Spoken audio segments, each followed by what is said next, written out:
Hello, my name is Tabs, and welcome to episode 108 of the Growth Podcast. Now, I hope everything is fine with you wherever you're listening from and whatever it is you're doing. And joining me today on today's show is Jamie. Jamie, how are you doing? Very well, thank you. Yeah, it's a pretty gorgeous day. Yeah, it's not been too bad, and I think we're both looking forward to the holidays coming up. Despite work, we've got a few. Both Jamie and I are off on our holidays, and not together, but off on holidays shortly. So I think that's. I thought we might. Well, you can come to Crete if you want, but your missus might complain that she has to spend it with my two kids and my wife. So, but anyway, so there we go. So anyway, look, in today's show, the main topic of the pod will be about Arsenal's transfer business this summer. You know, obviously there's been a lot going on the socials and things have happened, but also since our last pod that we recorded last week, where we interviewed Ruth Beck from Ruth Beck Art last Tuesday, a couple of things have happened in the world of football and with Arsenal, which we do want to mention. I think we should mention. I think it's important to reflect on them. You know, we're football fans, and we're touched by these things, and we're an Arsenal podcast, and these things affect Arsenal. So, I don't think we should ignore it. And even if it's difficult, even though it doesn't sort of fully fit in with our usual sort of light-hearted approach, we want to sort of try and address some of these things. So we'll do our best. When this is not our forte, we were just discussing before this, myself and Jamie, these sort of things aren't our forte. But so forgive us if we misspeak or don't quite hit it quite right, but we're doing our best. So there we go. And look, if you want to skip the first 10-15 minutes, feel free to do so. I don't blame you at all. So anyway, so the first thing that happened was last Thursday. There was the sad and tragic news with regards to Liverpool forward Diogo Jota and his brother André, who lost their lives in a car accident in Spain last Thursday.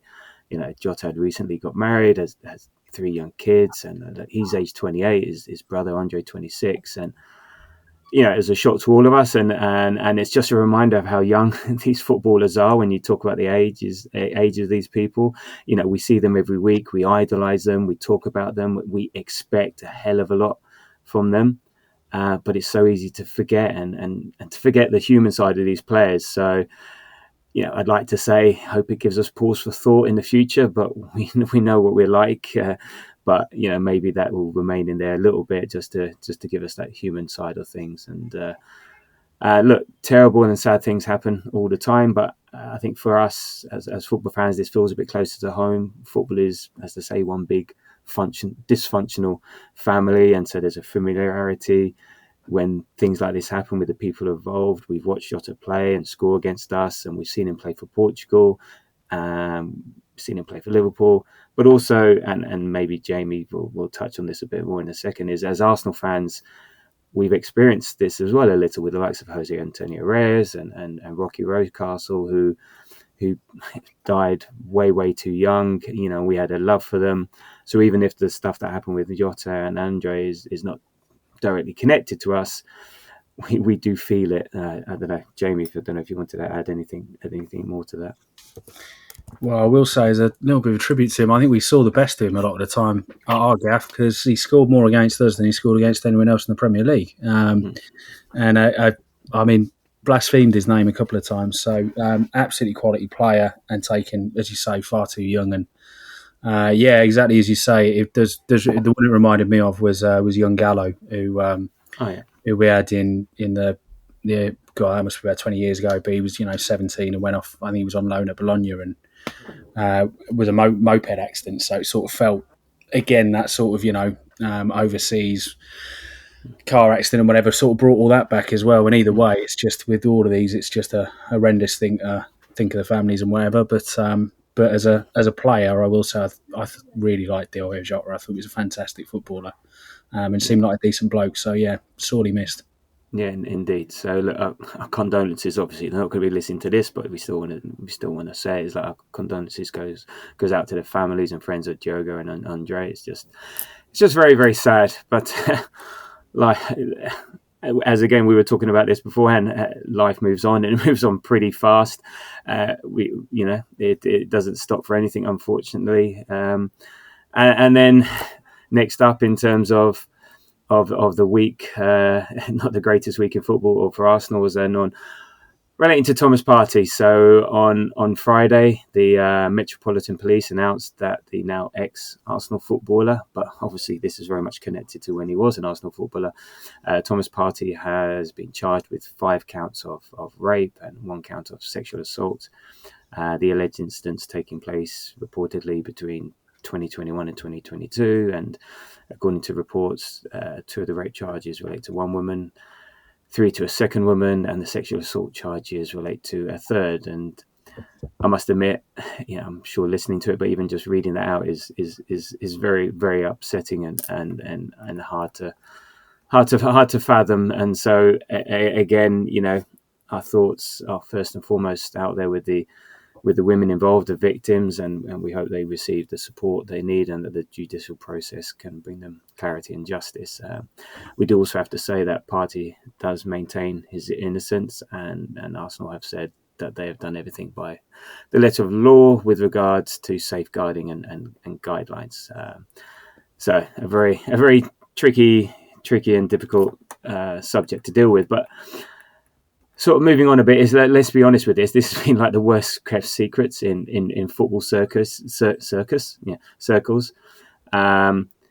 No one's been able to really explicitly discuss this, but within all our groups, all the fans have been talking. We know who it's been about, but until the formal charges were made, and the other day, nothing could be said, nothing could be discussed. We've sort of implied on this podcast, and we've sort of discussed him, and sort of with gritted teeth, we've had to talk about it. But yeah, it's a tricky one, and this actual topic has, in our Grove WhatsApp group that's only been going for a year, 2 years.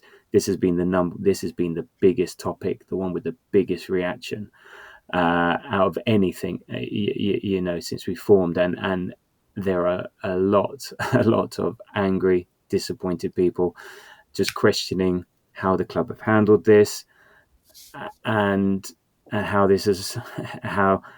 particularly the wanting to renew the contract has sort of brought a shame upon Arsenal. Jamie, your thoughts? Yeah, I mean, it's been a long time coming. There's a small part of me that says it's not I wasn't disappointed almost. There was a certain amount of relief to a certain extent for me in some respects. And especially when as you say, we've kind of known who was being talked about for so long, and the things mounting up and whatever, it felt like there is a case for somebody to answer. And if there is, and if people believe that there is, then ultimately it's great that he potentially will be, made to answer that case. But it has been difficult. The club, I think what's been really hard for me has been kind of looking at some of the responses around the club. I understand they're in a difficult position. I understand they've probably, there would have been a huge legal department review. There would have been those that need to know and those that don't know within the club. You can understand loyalty between some of the playing and coaching staff with them as well, with the guy they know and them believing one side and whatever. But I think there are a few things that seem to me sort of really, really difficult to process. One of them is the accounts given by a couple of the alleged victims of their experiences with the club and with senior officials at the club, which seemed extremely lacking, mainly in any kind of empathy. And that was, not nice to read on a human level, more so than any embarrassment over the club or individuals involved. It just didn't feel like it was acknowledging them and their experiences. And then I think, the thing that I keep coming back to that makes me really question the judgment at the club is the fact that we were seemingly very much in active negotiations for renewal up until recently, and that, it's something like there was obviously a lot of difficulty for the club in the run up to this summer, but I never understood the possibility that you would renew if you had the option. I think, regardless of how you feel about the veracity of anything, it was never a good idea to have a player with that hanging around them. at the club, and I found it very hard to celebrate any of Thomas Partey's moments over the last few years, and I'm very, very glad that we've sort of dodged the bullet, but that is a sense of relief personally, and not for the club, because it feels like the club's judgment wasn't right on this one at all. Yeah, I mean, as you say, up until now, we're not legal experts, and there are complexities to this. Like innocent until proven guilty, employment laws, and how, the clubs will claim that they're sort of hamstrung to a point until the formal charges that have been done have taken place. But with all that in mind, he's been arrested and released on bail multiple times. The no smoke without fire type thing, and it's a tough one. So you can potentially forgive that a little bit, but it is the contract thing. It is just wrong and incomprehensible on just so many levels, and it raises some really big questions. Like their thinking is football. Football is important and it's not important, but in cases like this, it's not important. There are bigger things at play here. And you've got to question their judgment from the top down and how this is managed. And it feels really especially contradictory with especially things like how we promote the women's team and how we sort of really celebrate the women's team and all the positive work in the community. How does that square with how this has been handled? And it'll be interesting to see. It would be interesting. I mean, how would they felt throughout all of this? That harboring someone is not the right terminology here, but there is someone there. Just something doesn't smell right, and it would be interesting to hear how they would feel, because they wouldn't be able to say anything. Can they still say anything now? I don't know. Behind the scenes, I think a lot wrong there. So, but yeah, that the contract thing, it just makes no sense. It makes no sense whatsoever, and yeah, you want to get rid of this toxic whatever it is behavior, or no matter what. Even if you think he's innocent, even if you think he's a great player, there's just enough around him that just suggests, sorry, we move on. And look, we've done it with other players before, for behavioural reasons. There's enough here to say thanks, but no thanks. You can understand, we'd love you, whatever, but sorry. And the club really has to reflect properly on this, and there needs to be accountability and learning at every level, because it has left a stain on the club, on our reputation. It won't go away no matter what we do.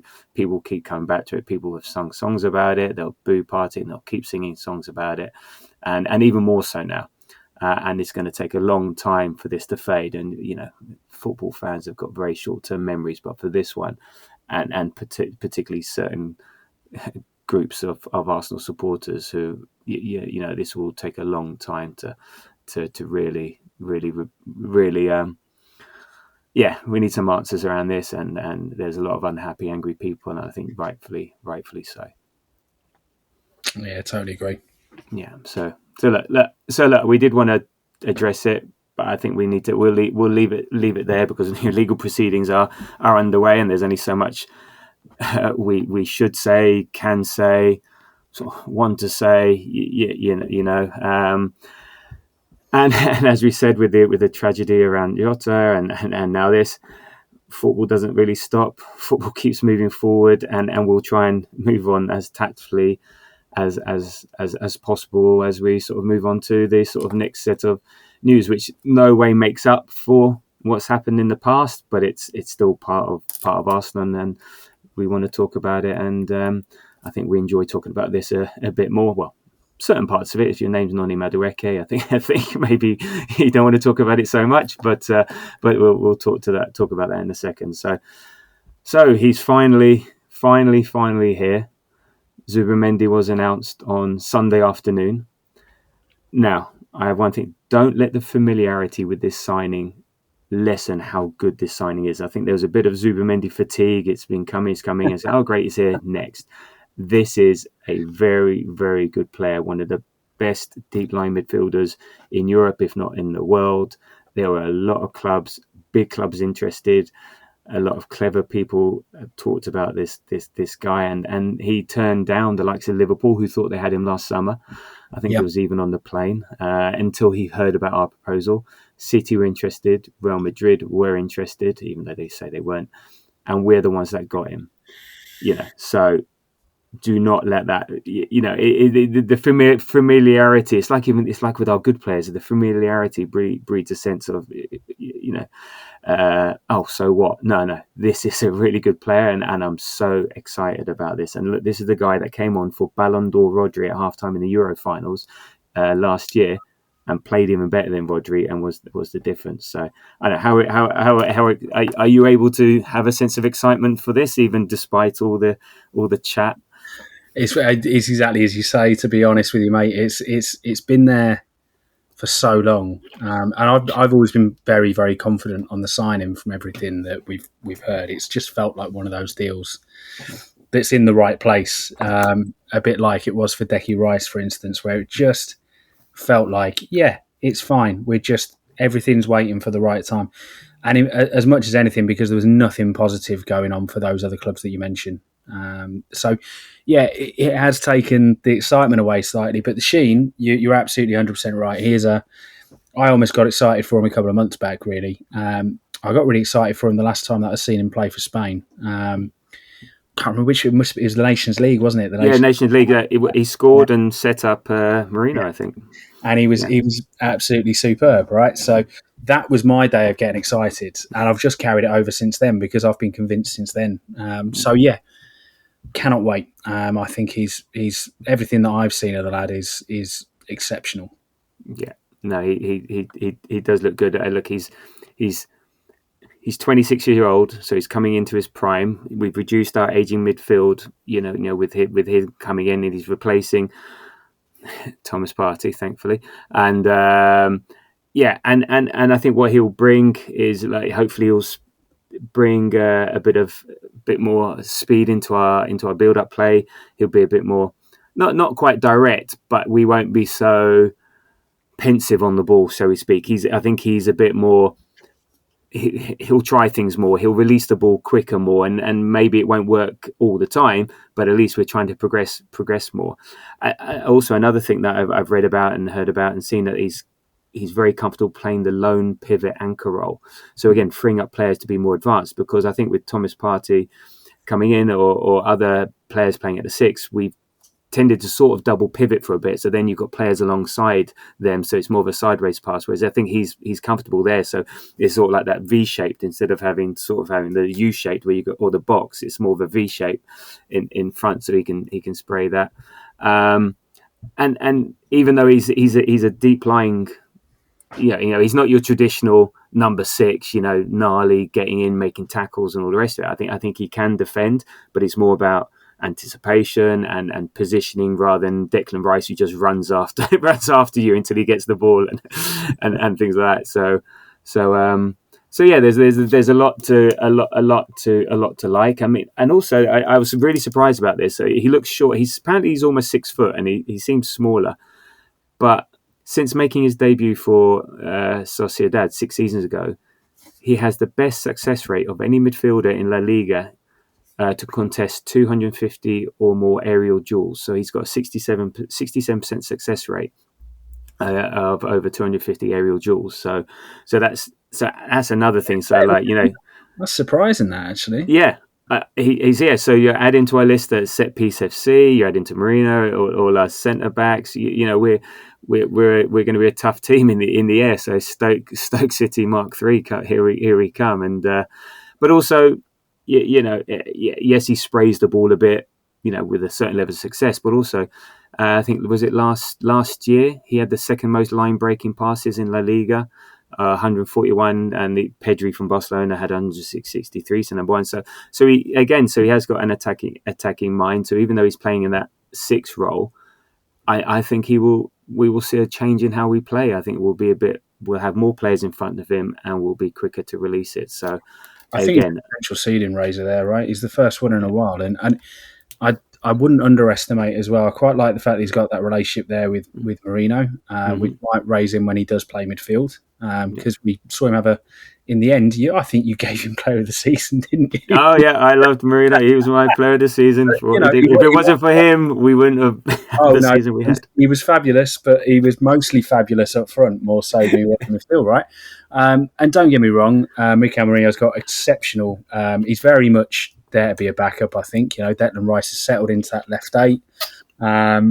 And, I can't imagine him being anywhere else apart from when he's needed to anchor because of an absence or rotation. But nonetheless, when Merino gets his opportunity, whether that be that they're going to go double pivot or he plays left 8, I quite like the fact that he's got that relationship with Zubimendi on an international and club level to be able to fall back on as well.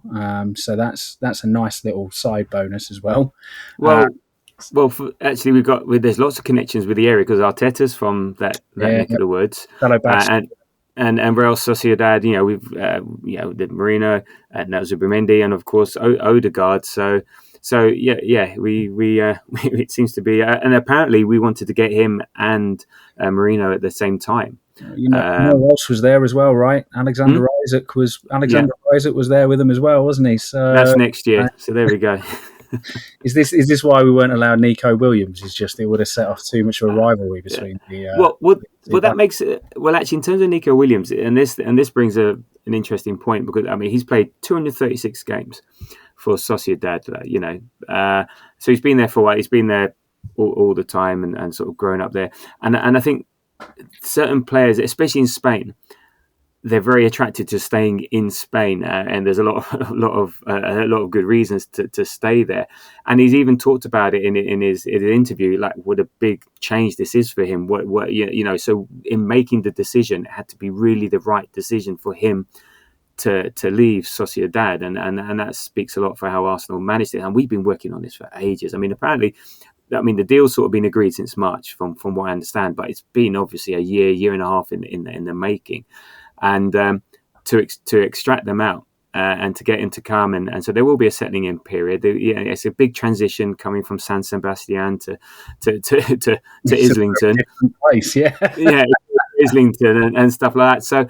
So because I think players in Spain, there's a certain comfort level there, and with Nico Williams, they paid a nice amount of money to stay at Atletico Bilbao because he's happy. So there's a lot to be said for staying at places that you're happy, but at some point you need to see if you can go to the next level. And I think he's really, really thought about this. So a bit like the person we're going to speak next, I think he really wants to be here and really wants to prove himself here on another stage. So I think having those connections around San Sebastian and Real Sociedad ex-players will really help that settling in period. And look, he's 19 caps for Spain so far, a couple of goals. So I think he's just... And when you're doing that at 6 for Spain, which has been probably one of the most consistent positions in the last... Christ knows. Even when they were a bit shit, they had Fernando Hierro playing there. That is a position that's hard to get at any given time in history. And the fact at the moment they've probably got the best in the world... it's not a bad 19 caps to get, to be honest. No, indeed, and there's been sort of comparisons from a footballing side to Busquets. Busquets was a complete see you next Tuesday, but from a footballing side, you got to admire footballer. He was the mainstay of the greatest. Yeah, no, that's what I say. It was an absolute whatever. But as a footballer, you can't but respect his ability. So, yeah, absolutely. So I think. Yeah, I'm so looking forward to seeing him in the flesh and playing and being live, watching him, not on TV where you actually just seeing how it pans out. So that first game will be really, really interesting. And yes, so well done Arsenal for getting that decision right. And yeah, looking forward to that. So then next up, and actually it almost usurped the news of Zubi announcing. So the fact that we did sign a player was the news around Gyökeres. We got the Orn bomb following reports from Sweden about Gyökeres, in that Arsenal are in advanced talks with Sporting Lisbon over a deal for Victor Gyökeres. I think we've agreed terms with Victor, and now it's just a case of trying to sort out the transfer fee. So how do you feel about this one? The fact that it's we're finally settled on Gyökeres over Sesko or Watkins or whatever. How's this one landed with you? I feel better about it if you didn't call him Gyökeres. Jesus Christ. Victor. I've heard a lot of pronunciations so far, but that's got to be the worst. Right, I'll call him Victor. There we go. I'm hearing Gyökeres is the Gyökeres. Gyökeres is about the best way apparently, or Gyökeres or whatever. But certainly, mate, you're going all in on the G. Not Gyökeres. Yeah, that's what it says here. You're way too hard on the G there, mate. Right. Yeah, so my feelings are I'm a lot more. Now, this has kind of been the opposite. Obviously, we've been linked with Gyökeres for as long as we have. I think Zubimendi, to be honest. One thing I'm going to struggle with Zubimendi is I am constantly going to call him Illaramendi, who, if you remember, was the other 6 who played at Real Sociedad, who was a Basque number 6, who was another successor to all of those players, but was also at Real Madrid. Anyway, right. So, just as a side note, it's really annoying. I kept going to say Illaramendi, and I've done it every time I've talked about him. Anyway, so it's a saga that's been going just as long, right? And especially the fact that there's been this intense rivalry for at least the last 6 months between him and Sesko. To be honest, I was starting to get really rather bored of the whole thing and just feeling like I'm pretty sure one of them's coming in. Can we just get it done? Obviously, we haven't quite got there yet, but it does feel very much like the sands have shifted over to Gyökeres. And I think for me, actually, I'm getting a bit more excited about it. I'm quite enjoying the build-up of him, liking this and that on Instagram, and the talk that he's talking about. Dropping a couple of mil, which presumably is his loyalty bonus. That's the typical thing, isn't it? That he will effectively request the transfer in order to ease some of the financial play. So, and the amounts of money that have been quoted seem pretty reasonable, and maybe explain a little bit why there's more names on this list of people that we're being linked to than I was expecting after already having a couple of exciting signings. So yeah, I'm really feeling it at the moment, and if this is who we're going to see playing at 9 for the Arsenal in a month's time, then yeah, I'm bang up for it, because there's something about it. And also, I think there was a quote somewhere, I don't know where it was, but I did hear it quoted that Sesko was sort of wondering about whether he's going to be in competition with Havertz, and Gyökeres on the other hand had this very. It might have been you, actually. If I'm ripping off what you were going to say, then I apologise, Tabs. But that's all right. And then the Gyökeres on the other hand was sort of very much feeling like he wanted to go and make the number 9 his own, and that's it. I'm going to be Arsenal's number 9, and I like that. That's exactly what we need at this stage as well. We don't need anybody timid. You need somebody coming in with that real kind of killer instinct, that feeling that, I'm going to be the new Ian Wright, Thierry Henry, Alan Smith, whatever you want to refer back to. I'm going to be the Arsenal goal scorer. You give me the ball, I score goals, we win titles. That's the next step for us, right? That's the bit that we really wanted last year. So, yeah, I mean, I still have reservations about the Portuguese league. I know you always will as well. I still refer it back to Portugal and Holland are bad places to buy strikers from. You don't base yourself around goals in them leagues, because they can't defend. But having said that, Germany's not a brilliant indicator either. It for me, I just feel like, if you score quite that many goals and you do it in Europe as well, there's something there. I think he's always looked good to me whenever I've seen him, and I'm backing him. Let's give it a go. Yeah, I mean the links, the Ian Wright sort of link in terms of, look, Ian Wright came to us when he was 28, Victor's 27, so maybe he's a late developer. Maybe he gives us that, and in terms of the number of goals, we don't need him to bang in all the goals. If he scores 15 goals for us next season, along with all our other players who should be fitter, better, and all the rest of it, that's all we need is 15 from him and a few others from all the rest of it, and that's fine. And I think Sesko would have offered the same sort of output. I feel so. You're right that we can't expect him to be scoring that. I mean, his scoring rate in Portugal is nuts. It's like played 102 games, scored 97, assisted 28. I mean, that's just crazy. You won't get those numbers. Anywhere between 15 and 20 that's a Well, great you do never know, great right? buy. I mean, the Austrian league is not exactly renowned for its talent, and 2 years after Erling Haaland's putting up similar numbers there, he's putting them up at City, right? You know, Yeah.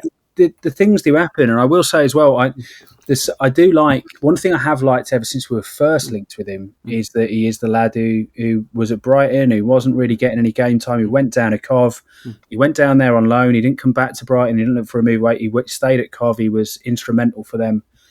For a further season or two, and I quite like that about him as well. I quite like that he's a lad that he's coming to us at 27, hungry as anything, Yeah. because he's been away and he's been in the Championship. It took a while to even get his time in the Championship. He feels like a player who's going to be really hungry, really hungry. And I think I like that a lot. I think there's something about the lad, not knowing huge amounts about him, but just something is sitting there with me that says, this could be a really hungry player who is absolutely desperate to make his mark. Yeah. And he wants to score. He wants to score goals. That's what he does. He's very ambitious scoring goals, and it's sort of bringing back Mudryk vibes a bit. He really wants to join us. He's ditched his girlfriend, liking posts of him in Arsenal kit on Insta. He said, "I'm not going back to training." So he wants to be at Arsenal. There's nothing else. So unlike Sesko, again, there's that thing. You're right. You're saying about the Havertz thing is like a bit uncertain. Then I think his agent's playing silly buggers about wages and stuff like that, and look, for me, I still prefer Sesko just because of the upside on that one and all the rest of it. Because I think they'll both deliver similar style. But with Sesko, even if he comes along and plays so well that Real Madrid want him, then we'll benefit for 3 years and then fine, we'll make a load of money off him or whatever. So Rasmus Højlund, though, mate. I'm just saying now. Yeah. Sesko looks really good, but I also think Rasmus Højlund looked about as good.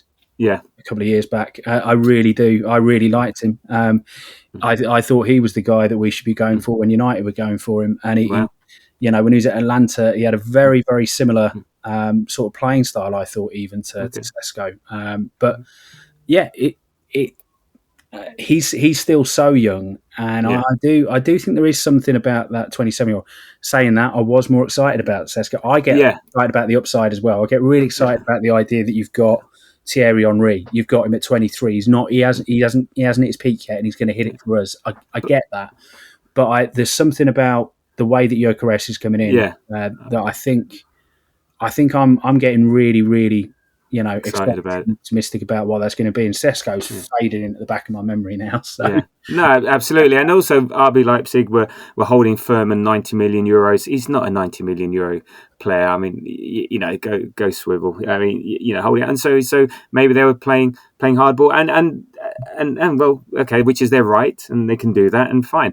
The other good thing is that, look, if we go in and pay, all right, we'll negotiate, and then we'll agree you were right in the first place. That makes any subsequent negotiations that we want to do in the future harder because Arsenal paid the top amount. So and the way Berta's operating is like, he's again many things, lots of options, agreeing with players, and then going to the club. Right, your player wants to join. Now you need to make that happen. So I think it's sort of a bit of a grown up approach to this and say, all right, fine, we're going to pivot to something else if that's what you want. The player loses out, the club loses out, and well, to a certain extent, and then like you said, I think it might be about 55-60 million, which then frees up funds for other transfers. So I'm getting behind it again, a bit like Zubimendi. It'd be exciting to see someone who he just wants to score goals. And look, when we played them, we had one of our best games in Lisbon when we beat them 5-1, and he still stood out for them and gave Gabriel and Saliba a hard time. So again, let's see what happens. There's no guarantees. The market isn't great. You've got to bite the bullet. So it looks like, and Sammy Mockbell from BBC also reported this evening that Berta's been out in Lisbon doing negotiations. So let's hope we can get it wrapped up before pre-season, or at least the tour, and it's looking that way. So finally getting that striker. So no pressure, no pressure. And on to a less welcome link to Noni. I am so at odds with you and almost everybody on this. No.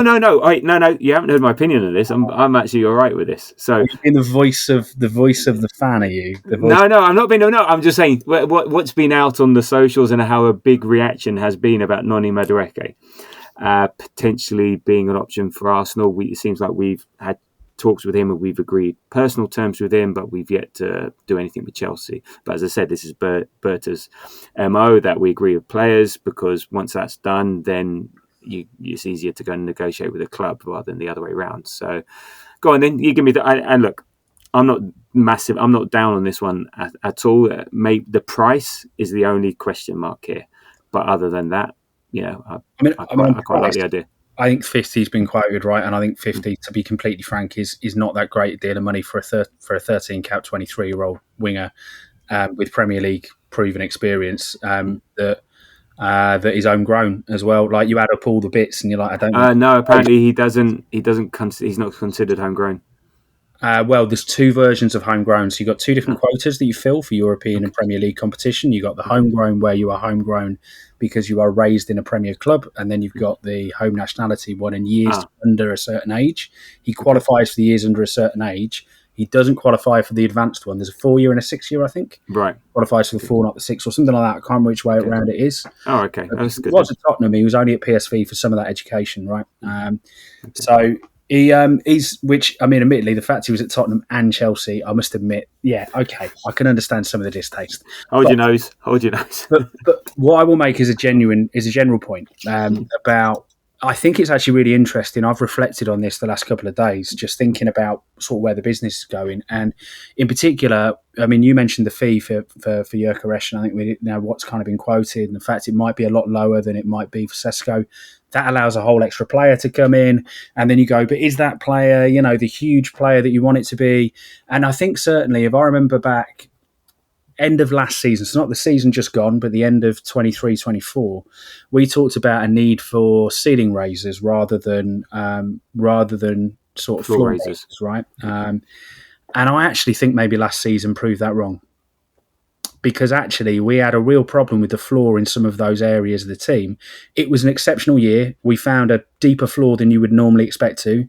We went basement -1, Raheem bloody Sterling. But our floor wasn't good enough at times. No. Our ceiling was right there. We played Real Madrid off the park twice. We beat Man City 5-1. We had no issue in the majority of our big games across the season. Even against PSG in that game again, where we're having to deal with a few of those floor guys and a few overstretched fellas. We were still extremely competitive and looked like we could have been going through up until later on in the second half, right? For me, actually, I think I've reflected kind of gone, if we get what I think is a couple of ceiling raisers in Zubimendi and Gyökeres, and then you get several floor raisers, that is a hell of a summer. And I didn't think necessarily it's where we were. I thought maybe we had the numbers.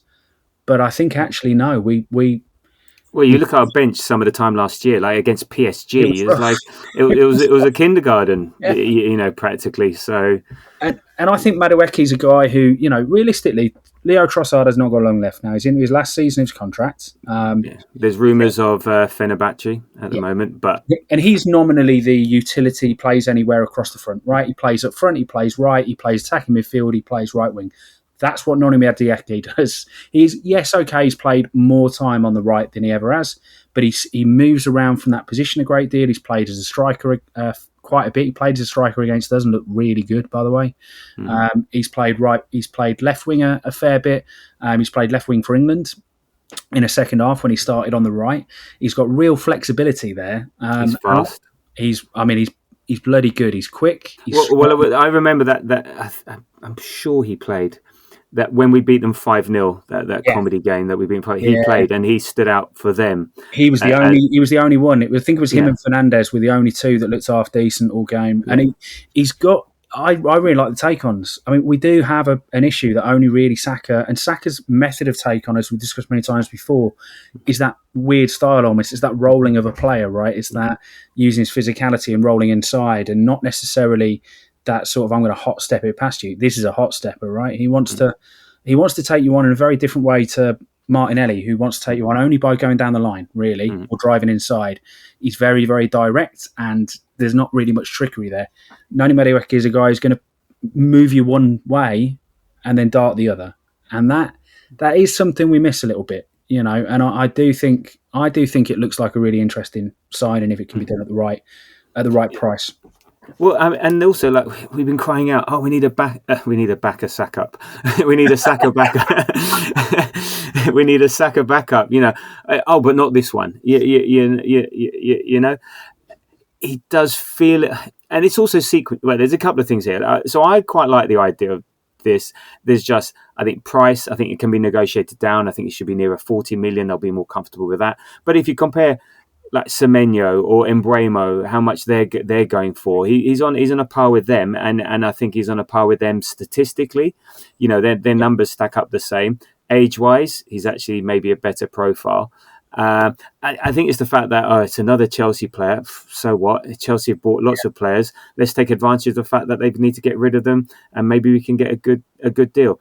Arteta loves Premier League proven players, ready-made, come in, and so if he can play on the left, that's great. He isn't the ceiling raiser, but as you say, do we really need that? If we change our style up, or if we look at the next player we're going to talk about, there's options there to just be better. And again, he acts as a Saka backup and a very and a good striker backup, and he can play that sort of 10, and he can play. That's the thing that I really like is just that versatility, which I haven't necessarily seen from Semenyo. Just really quickly, by the way, do you know where Semenyo was born? I looked this up the other day. Well, I thought he was. Is he Ghanaian? Yeah, it's not who plays for, mate. I'm talking. Do you know where he's born? Oh, where he's born? Chelsea.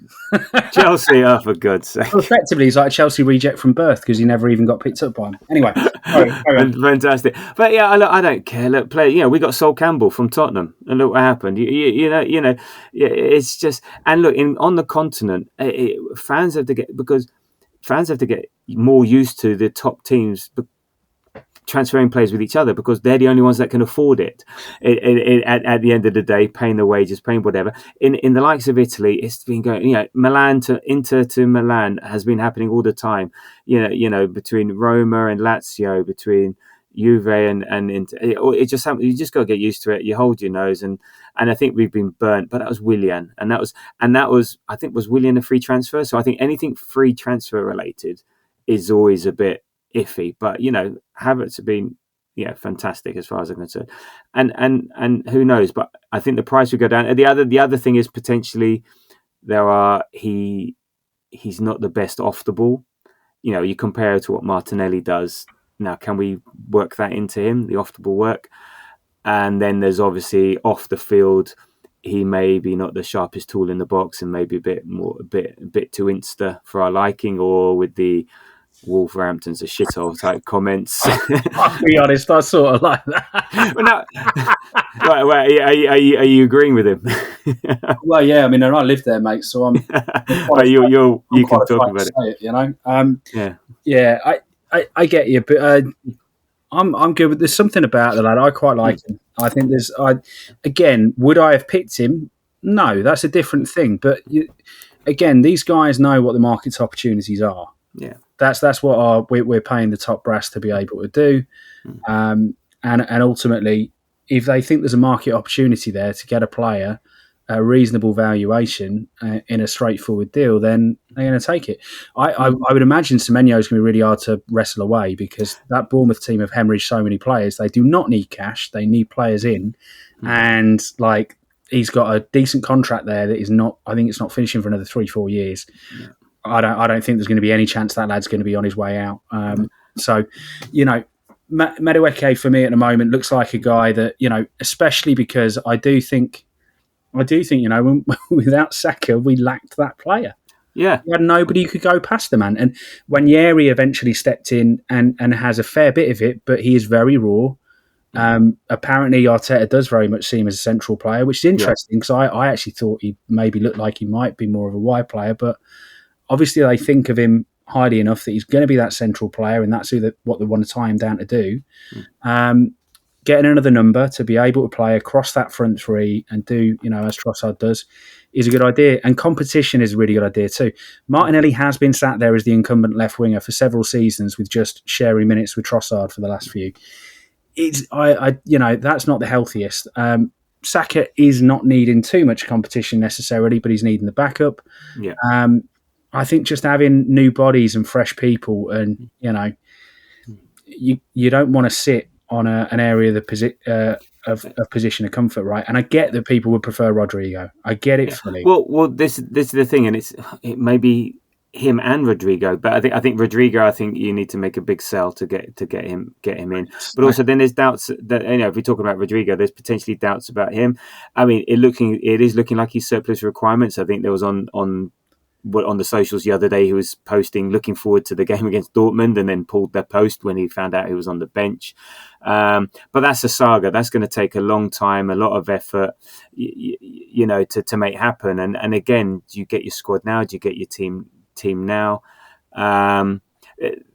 And also the sequencing. If we did all our business, and then we got Madueke, people would, okay, that's fine. But again, it's the timing of things and it's the order of events that, again, the easier deals get done earlier and the more difficult ones are no guarantee. So, I'm not down. Agreed some terms, right? All we've done is said, look, would you come here for this money? This is what we would do with you. All right, cool. We'll come back as and when everything's crystallised for us. It might be dependent on more departures at our end as well. There might be some other things to go, Yeah, and the other thing to take into consideration around timing, Chelsea are involved in that thing that's happening over in the States at the moment. He's going to need some sort of a rest. So the urgency to get, the urgency to get him in for pre-season, his need for adaptation and need for, and all the rest is less so. The urgency is less so there. So I think we can got a bit of time to play around. Apparently, Chelsea do need to get fined 60 million from somewhere because of various financial irregularities that they always seem to do. And I said, I don't care buying from Chelsea. I don't. If it benefits us, then so what? Let's just drive a good deal for it, and let's see what happens. So and look, I think another player that we missed out was Kudus as well, who looks like he may be ruining his life by going to Tottenham. So but then he's going to be like 65, something like that. So again, I'd rather pay. And he has similar sort of traits to Madueke and also off the ball stuff. So I'd rather just pay, if we can, 40, 45, something like that. Yeah, I think he's always seemed a little bit more effervescent than I particularly like, and sort of up for some games and not the others. Has always been the sort of way that I've, since he's been at West Ham at least anyway. But I think that might be a West Ham thing in general. Yeah, exactly. They've had a squad full of those players for a couple of years now, where they've probably got the better talents in that team sort of choose to turn up on the right days, and they click when the TV cameras are there because they've gone to West Ham to get the next move, sort of thing. So they look good when, and it's almost like they've just had Dimitri Payet clones there for about 15 years, to be honest. But there we go. So let's see. Look, so I'm not so down on it. I know a lot of fans are, but I think if they scratched beneath the surface a bit and looked at it, it might be a good deal. The Chelsea taint is the big thing everybody can't get over, right? But I don't. I hate them. I hate them as much as anyone. I don't even agree with it that much, because if you look at, we got Billy Gallas from there, and as much as people, I don't like the guy. Never liked the guy playing for Arsenal at all. My God, he was an amazing centre half for us for a few years. He was really good. And on top of that, then we've had. Havertz has been a great signing. We had Luis. Jorginho has been a really good signing, and I get Luis polarised people, but I felt he did a job for a while with him than without at the time. Because Christ on a bike, did you see the other options? So. I think it's the Willian thing and a bit the Sterling thing. Sterling was a bit nothing. And a little bit of Czech, and there has been a lot of them, don't get me wrong, but it's probably quite easy to get a deal done with the team down in West London as well and get people. There is, I imagine, personal terms, a doddle to sign. It's a bit like why all our lads end up at Fulham. They don't have to move. And in all seriousness, this is a thing. People almost forget that footballers don't necessarily want to move. And especially of a certain age where they've had a kid, kids are in school and stuff, they want to stay at some point somewhat local. It's the entire reason why the David Unsworth affair happened, right? And he turned up at Villa for about 4 days because he didn't realise how long it was going to be to get training every day from Liverpool. Because, there's been other examples of that too. The homesickness is generally not so much a homesickness of I miss my hometown. It's the practicalities of moving families, partners, etc. to, it's not an easy, is another thing that, people do sort of forget. People don't relocate that much in the human side of things. Yeah, it's all taken for granted and stuff like that. So talking of staying in London and London players, there are strong links, surprising links with Eberechi Eze. I'll just say Eze, but Eze from Crystal Palace. I think there's two things here. I think everyone loves him. I think our very first pod for the Great Podcast was the 5-0 win over of Palace, 22-23 season. Is that right? And we talked about Eze and we could see him as an Arsenal player. Now, no idea how he'd fit in the team, but he seems fun. He seems attacking. He does things that other players maybe don't, and he's very different to what we have. I think everyone would love to see him there, but is he a luxury? The questions marks are: he's 27 years of age. Is he a luxury player? How does he fit? Does that have an impact on Nwaneri potentially? Or do we not care and we just need to have good players in our team and good options? I think for a start, he's got the ability to play across a bunch of positions anyway, right? Like he's that good. I think as well, to be honest, some genuine competition for some of those spots. I don't know, maybe you could even play the Odegaard space, I think it's all good, and I think the more players you've got, the better. And we saw, last season, the number of games that you play with the Champions League now, and the fact that everything's hard in the Premier League, and you don't get the old rest days where you put Jeremy Adler-Dier out anymore, those days are long gone. So, yeah, I think you sign as many good players as you possibly can afford if you've got a summer where you think you can do that. Eze, I really like. I think he's a fabulous player, and we've just seen him. He did well against us at the end of the season, and then he did well against Man City in the cup final. And I think didn't he score in quarters, semi, and the final? I think he did. Yeah. He's a real talisman for them, right? He's got that kind of talismanic. Feels like he's a little bit like what Jack Grealish was to Villa, essentially at this point. He's sort of at least approaching that for him. And I think he'd be a really, really good sign. There's something about the lad that I really like. Helps that he's a gooner. Helps that he was at the Arsenal when he was a kid. Helps that you've seen the video where he's talking about how much he cried when he had to leave because he's a big gooner. But I like it. There's something about the fella that, it is left field. It isn't a position that we thought we were necessarily going to need filling. But if they've got a plan for the lad and they think they can use him, he's a very talented chap. So I'd be very, very delighted to see him in an Arsenal shirt. I think he's got a release clause 60 plus 8 in bonuses. I think you can split it over 3 years. So that at least softens the blow. It seems quite high for someone his age and potentially a luxury player. But I don't know, if you got him and Madueke, then I'm not that fussed about Rodrigo coming because it would be just offer something different, and he would and especially if Trossard goes, because he would basically be an upgrade on Trossard, because Trossard is not your traditional winger, which we may be looking for. He can play across, he can play sort of creative roles. He can play in the wing, can play up front, and so Eze could potentially fit in and do a lot of that stuff. So if you put him out on the left, we put Trossard on the left, and Eze would do as good a job, if not better. So, I would love to see it. It'd be just so different to what we have. It'll be interesting to see it is. And he said, if we have him on the bench or starting, and we have Martinelli on the bench, whatever. Even he plays Odegaard role. I think, and the other reason is getting Madueke. We don't know what's happening with Ethan. So there's talk about contract. I think he wants to stay. I think it's just all a bit of posturing. I think he will stay. I think he loves the club. There's these rumours about guaranteed playing time, but no club. He's still been away, hasn't he? He's on extended leave because he's been away with with the. But also, look, Was it the under-19s or under?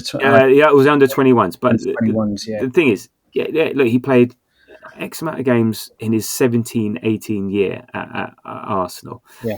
You can't be asking for guaranteed playing time. No club should guarantee any player guaranteed time. You've got to earn your time. You don't want to be playing. You're as thick as David Bentley. That's about the only I think I've ever said. The lad who said, "Can I play in front of Dennis Bergkamp?" And similarly as well, he's got to understand he's got Martin Odegaard and Saka to learn from there, and But also, maybe we sign him and say, look, part of your development plan, I think we're pretty good at this, is you go and spend a year in Germany or you go and spend a year somewhere else playing regularly. Look at what we did with Saliba and look how he's come back and all the rest of it. So we don't know what's happening with there. So maybe there is that, you are the future. You are the player that we want. We will pay you a decent wage. You love this club. We love you. Trust us to manage, tell Chelsea to fuck off because he really interested. Well, I don't think he's interested. I think they're interested in him. So maybe these sort of players are with that in mind, saying, look, we're in this win now mentality. We have Eze 27 in again prime years. We got Victor 27 prime years. And Ethan, you will be part of that.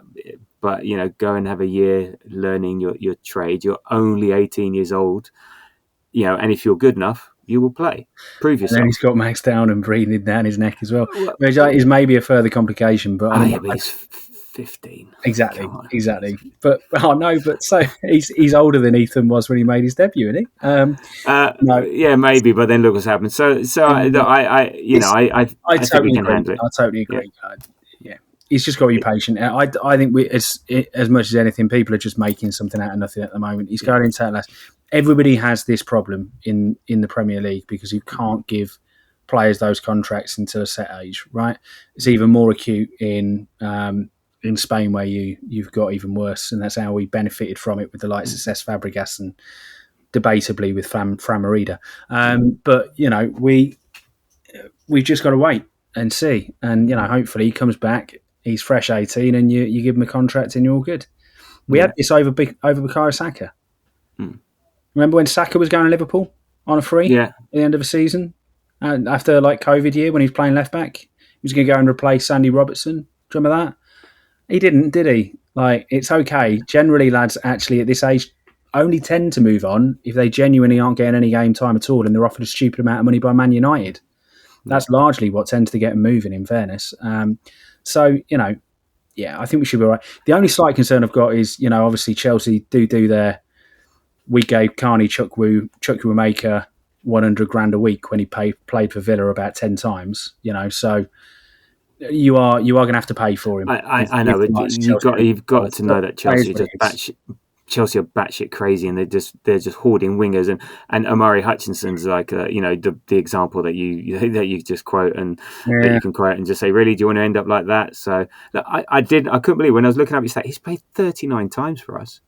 That's nuts. Scored 9 goals, and he's done. Ranieri. I didn't know at 39. I didn't realise at 39. So you'll get your chances, don't you worry. There's a lot of football to be played, and if we have to end up in this infantile competition in a few years' time, then there's even more games. So just don't be in a rush. Don't be in such a rush. You'll be fine. So I think it will be okay with that one. But it's always concerning until the thing is signed, as the kids say. And there we go. And look, there's Mosquera, who apparently is just refusing to deal now with, is it Valencia, and wants to come. So if we can get something done there for 20. That would be great, and that covers for the next topic that we're going to talk about. And then Nordgaard seems to be pretty much done. It's just dotting the I's, crossing the T's. So again, if you, like I said, if you look at that, if you were to get, Madueke, we get Eze, we get Victor and Zubimendi and Kepa. That's the bench, and the strength of depth there is pretty good. And people forget we're a bloody good team. Even if we don't sign anyone, we're still a bloody good team. Yeah, okay, we'll be short if anything goes wrong, but we're still a good team. So that just makes us instantly better. So the ceiling was really big last year. Our ceiling moments last year were absolutely superb, and so if you're adding 2 ceiling raisers in, we've got at least one in Zubi, and then you've potentially got the second in Gyökeres, and then you get a few floor raisers, and there's a few there already. Kepa is going to be better. Yeah. Netto. Yeah, absolutely. It is. There is no doubt about that. Yeah. There are, Norgard, if it is on, we haven't talked about him, and I know it's still not finished either. But again, no. But even the new manager or director of football is saying, we can't get in the way of that. So I think it's just it's a done deal, right? So that's sat there as well. You've basically just got, I think, a lot of players that if you're in that position where you're going 3 deep in defensive midfield at this point is like going to be Norgard, right? Yeah, essentially, or you're pushing Declan Rice back there, or whatever it might be. If you've got that kind of quality across the team, and that's what we're trying. We look like we're lining up. Then last season's a very different season because a huge part of that season and the story of it, and in our review and everybody's review, involved availability and depth, and it was an extreme. But once you've experienced it, once you prepare for it again, right? And also, some of the guys that come in are going to push some of the guys out of the team, and some of those guys are going to go. Yeah. If Eze comes in and becomes primarily a left winger, where we've seen him play maybe a third of his games for Palace, but he ends up being primarily a left winger, and he's sharing time with Madueke, who's also playing on the right and whatever. And Martinelli goes. As much as I love Gabby Martinelli goes. That's it. That's the way things work. And you have to we make a big load of profit and we reinvest. And your Alex Fergusons, I've always known that you have to freshen up. You have to build new teams even when they're good, right? And we haven't even won anything yet, so we're looking to get to that next step anyway. But you do still need to freshen and have that challenge in the team. You don't want it to be too settled. So if you end up with too many bodies, no worries, because then some of them will go. And it's unfortunately, you'll have some people moan about the price tag when they do go then as well. And I'll have to remind them that top clubs never do well when they're selling players because they only sell them when they're not good. Like that's sort of, or when they're not fulfilling their promise. That's sort of the way that top clubs operate. But yeah, I think honestly that I think it's a really exciting summer so far. I think the confirmed signings are great. And those that we're rumoured to be in for is very clear we're still active, and I would be really surprised if we don't have 2 players of a value of like Gyökeres and then another 40 to 50 million pound player by the way that things are looking. And in that case, not many people saw that coming, so great, that's good. No, it's good, and as we said, so Mosquera hopefully get in to cover right back and centre back positions, and this is partly so we had I think this is Saturday. I'm trying to work out the news. The news, unfortunately, on Saturday that Arsenal had severed ties is maybe a bit harsh, but by mutual agreement had the Tomiyasu's contract, which ran until 2026, but also had a +1 option. That contract was entered by mutual consent. I think that was announced on Saturday, which I think is not surprising. We all hope that potentially he could come back, but obviously this tells its own tale, and it's a massive shame because he was such an excellent player and a bit of a unicorn that he could play anywhere across the back four at such a level that it was not an issue and no concern. You didn't care, oh great, Tomiyasu's playing, and we didn't care which position it was, and there was no drop in quality. And seeing the model pro, popular players and fans. And it was just very, just unlucky with injuries. Like looking at his seasons, like 21-22 when he joined, and it could have potential for player of the season. 21 games, then 22-23, 21 games, then 23-24, 22 games. So never really got a decent run, a solid run. He was a role player, though, right? He always reminds me. He always reminded me of a role player in basketball. The uncelebrated guys that you need to win a championship a lot of the time, and that for me was Tomiyasu. And I think it's a massive shame because I think he could have been that role for another couple of years for us easily. And and I really loved when we stuck him at left back against Mohamed Salah. and I watched him pocket him all game, and it was brilliant because Liverpool kept launching balls over at Salah, and actually, while Salah's not the biggest man, he really likes those balls going over to him, and Tommy was just bullying him all the way through that game, just gave him no rest. And yeah, I think there was a real player there, real workhorse, and seemingly extremely popular. Yeah. Around the club. So, and the only sad bit has been, the number of people that I've seen giving it good riddance and so forth. Honestly, it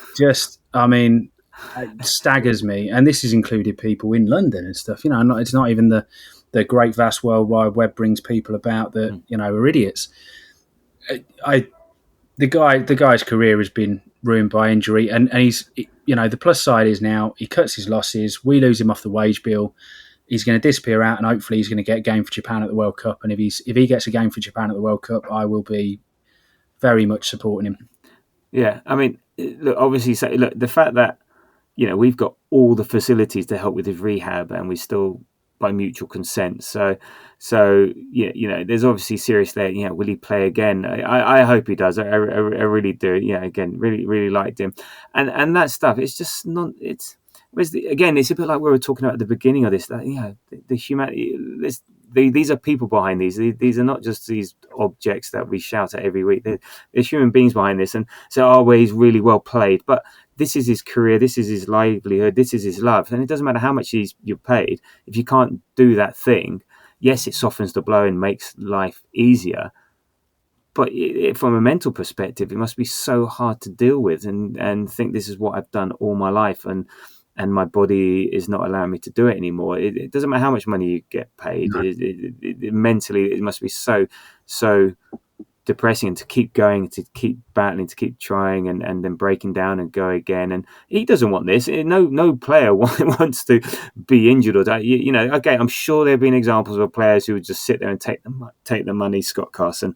But this is the point. It's in his peak, right? Scott Carson probably wouldn't have wanted that when he was 27, 28. This should be Tommy's finest years, and I'm honestly, I'm gutted for the lad because I think I think it's absolutely the right outcome at this stage. But I'm just absolutely gutted for the boy because I really liked him. Immensely popular, and again, he was one of the very first, right, to come in and start giving us consistent performances after a period of time where we'd had nobody consistent at the club for a bunch of years. He's only a couple of years removed from Liechtensteiner getting a game at right back. I mean, it was a great piece of scouting to get him in, and 20 odd million from Bologna. It is such a shame it didn't work out because you could see him just being a stalwart of the team. I say like the role player, just being there. Yeah, I'll do that, boss. I'll do that, boss. I'll do that, boss. And we could have done with him last season. So, and as we say, good luck to him, and let's hope we do face him in a game at some point in the future. And I think then the final bit of news that came out was Gabriel Heinz is now part of our coaching squad. So softly Cuesta out and Mad Dog Heinz in. I don't know. Do you remember him as a player? Is it Argentinian? I do very well. Yeah, I'm assuming that there's a relationship there because he was at PSG, right? So this is the thing. So Arteta and Heinz's relationship goes back to when, the time at PSG, and they think they spent 18 months together before he joined Rangers. He had a loan over there from Barcelona when he was young, before he went to Rangers, and Heinz was. Yeah, well, I remember him being there very well. He was part of a decent PSG. That was a good PSG team, in fairness. That cracking kit. That was the Ronaldinho team.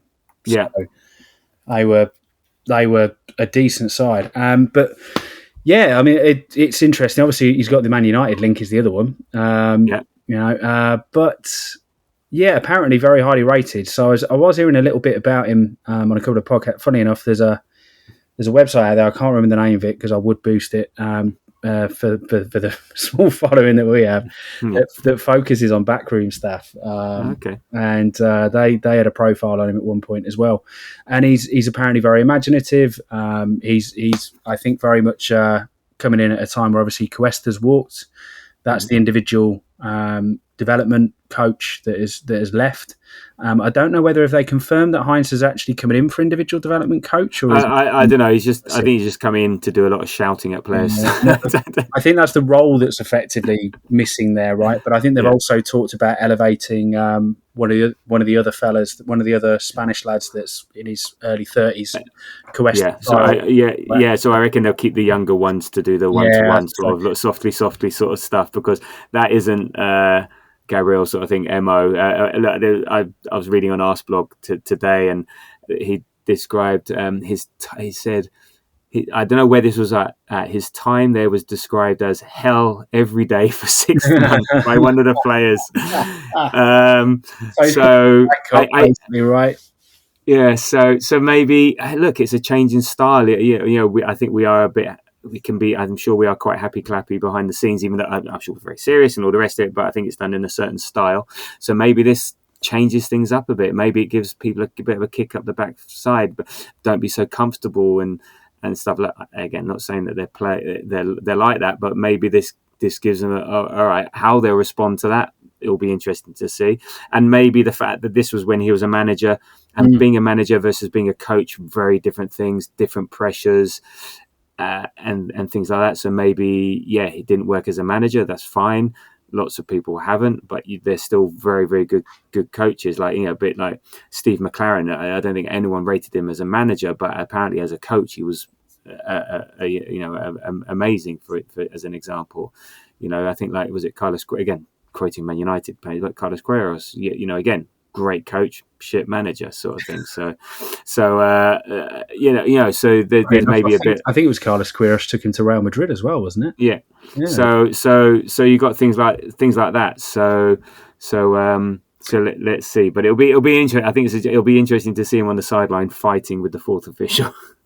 I mean, look, it's another member of the press gang down on the touchline, right? Ready to roll at people. So, but no, I mean, it's an interesting one for me at least. Anyway, the fact that he was apparently quite highly rated as a coach. Then he went into management career, as you say, has kind of bounced around a bunch of teams. I think mixed successes, and it's an interesting appointment, and it's kind of nice because he's the only recognisable name I think we've had join our coaching staff for the full team. I don't think I knew anything about Albert Stuvenberg or Carlos Cuesta or Nicolas Jova or any of these guys. They all sort of just arrived in from various different backgrounds that you'd never heard of. So having a recognisable footballer on the bench that's not just part of the youth team is kind of it's kind of cool. Yeah, I quite like him as a player as well. Yeah. Interesting. So let's see how that works out. We'll now be having players injured in training if Heinz if he joins in just to show them how it's done. So there we go. So okay. So I think that's that for all the news and all the updates. And I'm sure there's other stuff been going on, but we've hit 70 minutes now. So I think. So I think we'll call it a day. So thank you, Jamie, for joining me, and thank you everyone for listening. I know it wasn't particularly easy at the beginning. I hope we hit the right tone and then transitioned tactfully. And we appreciate you staying with us up till now. So yeah, hopefully you were able to enjoy as much of that as you could. So anyway. You can follow us on Threads and Blue Sky at The Grove AFC, and we've got more community casts to come. I think this week we've got one lined up, and then I said after the small summer break, towards the end of July, we'll have some more. So, thank you, Jamie, for your time. Thank you very much, Tabs, and enjoy your holidays. And as always, until the next time. Come on, you Gunners.